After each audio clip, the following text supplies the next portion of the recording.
the team that doesn't just talk about impact, they ignite it.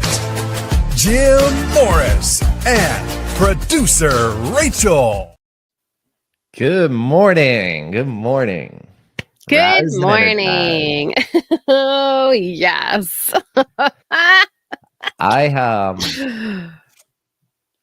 had a conversation yesterday. No, 2 days ago. Yesterday around decision fatigue. Oh, God. Have you thought about this? Have you heard about this stuff? Have you studied any of this? Not in the way of decision fatigue, only in the way of like the mental load of the person that generally makes all the decisions. Which is, hi, nice to meet you. This one will be dear and near and aligns with you as well. Okay, cool. Energy, man. Like you're making decisions, you're not making decisions. Like, I don't know about you, but that actually takes most of my energy away. A lot of the mental stuff, right? So like, of course, we did the back patio and I got, 4 yards of rock dropped and I moved it from the front of the house to the back and laid it. And like, obviously I was fatigued by that, right? Like that was physical. There was a lot going on. I was pouring sweat, whatever. But I'm talking about the mental fatigue. I'm talking about you making so many decisions throughout the day that you're just burnt. You're tired. You have no energy. And when I started to realize this was when like you have kids and you have friends and you have family and you have 2 businesses and you have a social life.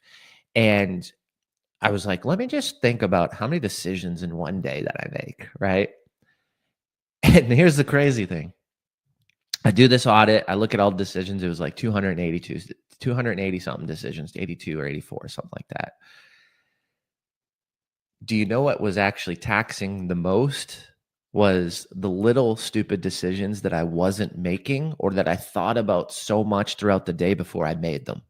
So for instance, hey, we need a new software in the marketing company. It's going to be $486 a year. This is why we need it. Blah, blah, blah. Cool. Done. Do it.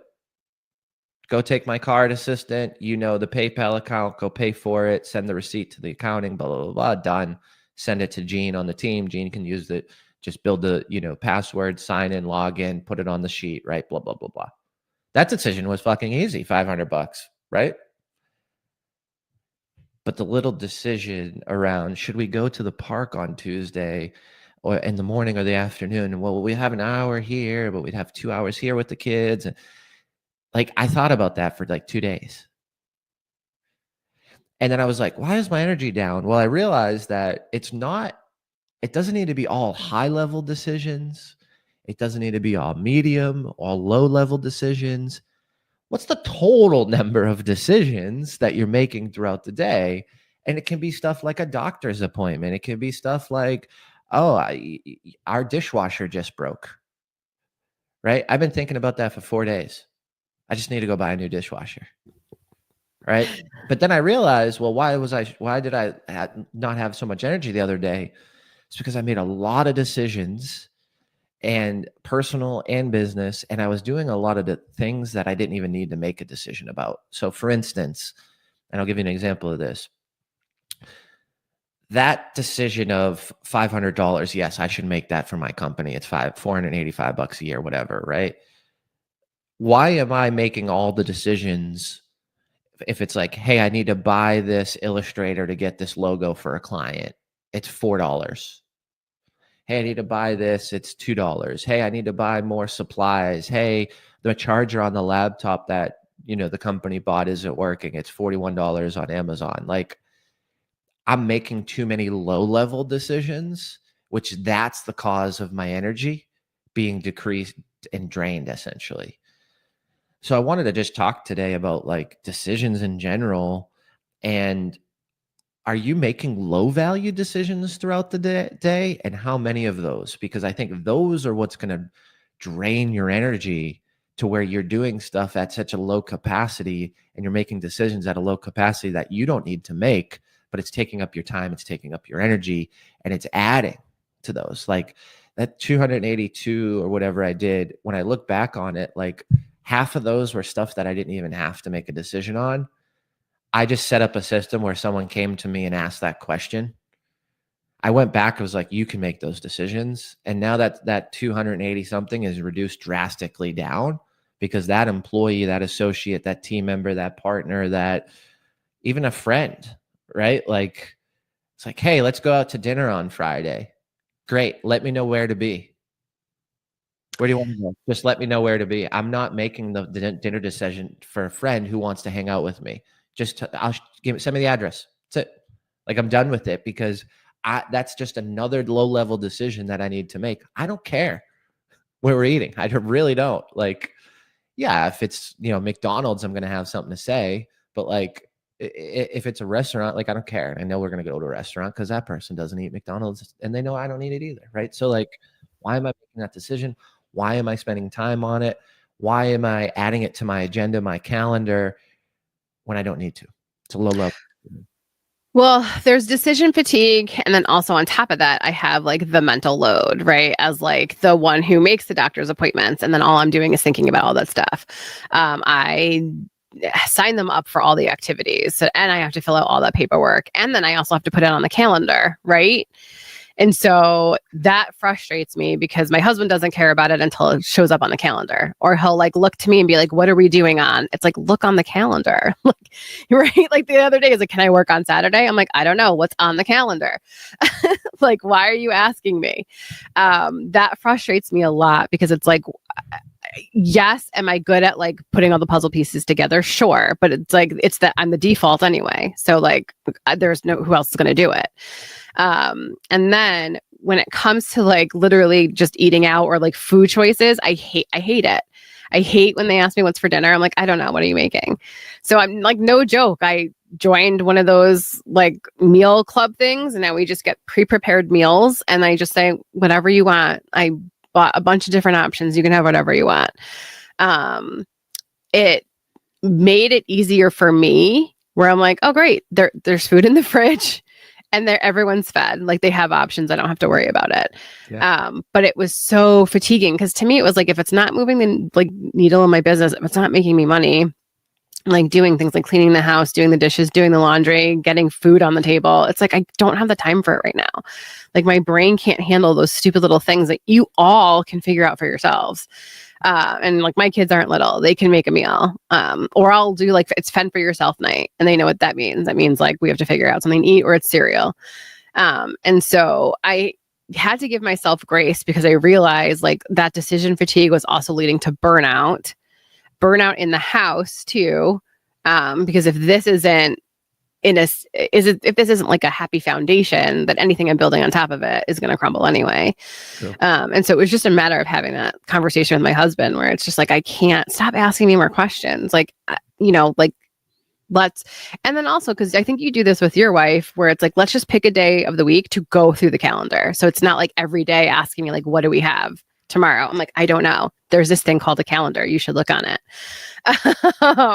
We do it a lot when I we're like traveling. That idea too. That's such a smart idea. Yeah. We do it a lot when we're traveling. So like, we're traveling this weekend, and it's like, well, what's coming up before this? What's coming up after it? Like, what's the plan? We write down what we need for travel. We write down, are we going to food shop before, so we come home to food? Are we going to do it when we come back? And we just run through the next week. So that way we understand like, okay, what are we really getting into? And what I like about it is I get to make the decisions then, and I don't think about it afterwards. So is it low level for me to be like, okay, what are we going to eat? Yeah. So we don't talk about that. We just talk about like, are we going to have groceries in the food in the fridge when we get back, or are we going to plan on eating out the day we get back? Right. Like, and then we just make the decision in real time, knowing that, to your point, like, you have stuff you can cook, you have food, pre-made meals, whatever. I think the pre-made meals are awesome. One, because it removes the decision to make. You have options. And then two, that stuff's super healthy usually. So it's like, I'm not cooking garbage, and it's actually reducing the fact or the opportunity for me to go get garbage. That's literally what it did. Because we were like door dashing all the time. And again, even that was a decision where my husband would be like, where do you want to door dash from? I'm like, I don't know. Here's your phone. You figure it out. Like, you decide. You ask the children. I don't care anymore. Because even that, I was just like, I can't. Like, I don't care. And so the meals are like perfectly like prepped, and it's perfect, and everyone like loves it. So I'm just like, okay, fabulous. Like, thank God. I also don't have like little kids, but I guess little kids are kind of easy to prepare for, because it's just like what, mac and cheese and like, chicken nuggets or whatever. Your house is probably healthier, but because we would always, when they were little, we would always eat something different than the kids. But then like my kids like steak and like broccoli and stuff. They're weird. We made this. They love it. To not do that.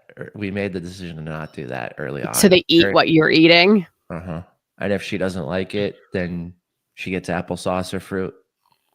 Mine liked everything. Now they're weird, but yeah, Ellie's it was like right now where she like won't eat eggs. I'm like, you ate eggs your whole life. Yeah, all 2.5 all years, 2.5 3 years. months, and now all of a sudden you don't want them. But just like stuff like that makes it easier. And that's another decision, right? That we made early on was like, I don't want to think about what she wants and then think about what you want and then cook 2 meals. I'm just not doing it. So, I mean, it hasn't been bad so far. It could blow up at any time, right? You never know. All of a sudden, they're not going to like eggs. And then you're like, oh my God, it's another decision. So I completely get decision fatigue. I get the mental load also of like the unseen decisions that one of your, like a partner or spouse is generally making, because somebody has to be in control of all of that. I also understand that it's up to me as the majority decision maker to sometimes say, hey, like, I cannot think about this right now. You decide. And I have to be okay with what my spouse, my husband decides. That's a huge thing, because he's had that conversation with me where it's like, well, I'll pick something, but you're not going to like it, or you're going to change it anyway. So why should I bother? And so I had to really hear what he was saying and start to understand, okay, if I'm going to give up this decision-making process for whatever it is, then I have to also be okay with what the outcome is and how he did it. That's so and that was huge. Important. Oh my gosh. You just like, right? I'm so thankful and grateful that you said that, because that is so important. Business, personal, spouse, associate, employee, manager of yours, like, you give the responsibility, you better buck up, boy, and own what they decide, because you made a decision to believe in them to make the decision. If it's wrong, okay, there's an opportunity to coach here, but you better not blow that handle off. You better not be pissed, and you better not micromanage after you give the responsibility. And that took some time for me in my business. It's hard. I mean, you and I are both controlling people, and we're also very imaginative, and we're visionaries. So when you have an idea of the outcome, and you think everyone's on the same page, again, like you said, it doesn't matter if it's family, friends, personal, or business, it's all the same. You have to give up that control at some point in time. You have to be okay with whatever decision they did make. And you can't always be in like, now I have to fix it mode. Now I have to fix it, right? Now you did it wrong. Because however they did it is right, right? Like, you have to be okay with that.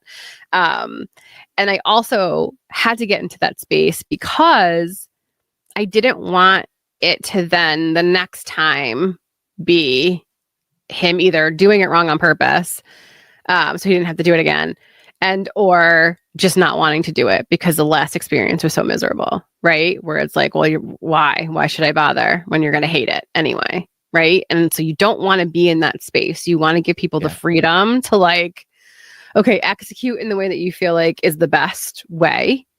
The only thing that's hard is like feedback with a spouse, I feel like, right? Like a feedback with an employee is okay. Like, hey, like, thank you so much for doing it this way. Next time, I would love for this to be the outcome. With a spouse, I think it's a lot harder because I feel like they take it more personally, where it's like, I can't ever do anything right, so why should I bother? And it's like, that's not true. You should still bother. Like, let's get to that next step. And again, really? Right, it doesn't necessarily mean because the way I want it to be done, right? And that's something I have to work on, that like the right way isn't always my way, especially when it comes to the household stuff. It's a hard conversation to have. It's a hard space to be in. But you like nip it in the bud as you go. Don't let that stuff pile up, because then it's just a fight. Yeah. Yeah. No, you're 100% correct. With my business partner too, I'm a little bit more direct because of the relationship. And when I take 30,000 foot view, I would never be as direct if I hired some random person. So that's just something that I'm always working on, because my core is direct, get it done. I don't give a shit about your feelings. That's what I grew up in business. That's what the corporate settings that I worked in was there is no emotion. There is no feelings. You want this job, you need money, you have a family, or you have a lifestyle, do the thing. And if you don't do the thing, you don't have the job, because I'll replace you.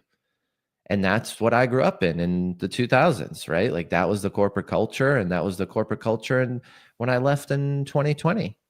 Yeah, I was told, it was when I was working for The View. I was told there's a line around the corner for your job, because I went in to ask for a raise, because I was like going above and beyond and doing like 3 different positions and doing all the things. And I was like, I think I wanted a quarter raise, like literally a quarter. Not $1, a quarter. And it was like, well, there's a line around the corner for your job. Plenty of people that would do it for less. It's like, okay, thank you, sir. May I please have another? And so, yeah, that is literally that hustle culture that we both came from, where it's just like, oh crap. Like you get even scared to even set a boundary or like say what you're feeling. So what do you think today's challenge should be? If you're facing decision fatigue, and you're in that space where you feel like mental overload, not just like the mental load, but you have that mental overload, what can people do to sort of smooth the situation, change that energy around it, and then like move forward? Do a decision-making audit. Take one day, count up all the decisions, what those decisions were, and then see what you can eliminate. See where the problem is. You need to identify it first. Right. So if you're feeling these emotions, you're feeling the mental load, you're feeling like you just burnout could be coming, go do an audit of decision making. Take one random day. I would do it on a work day, right? Don't do it on a Sunday if you are usually lounging at the pool on Sundays to get ready for the week, right? Do it on a day where you're making a lot of decisions, and just audit it. How many decisions did you make? And then also give yourself a pat on the back.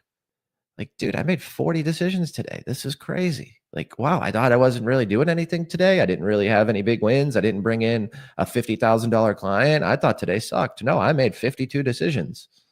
So it's going to give you that presence of like, man, I'm moving the needle. I'm doing a lot of things. I'm making a lot of decisions. I should be proud of myself.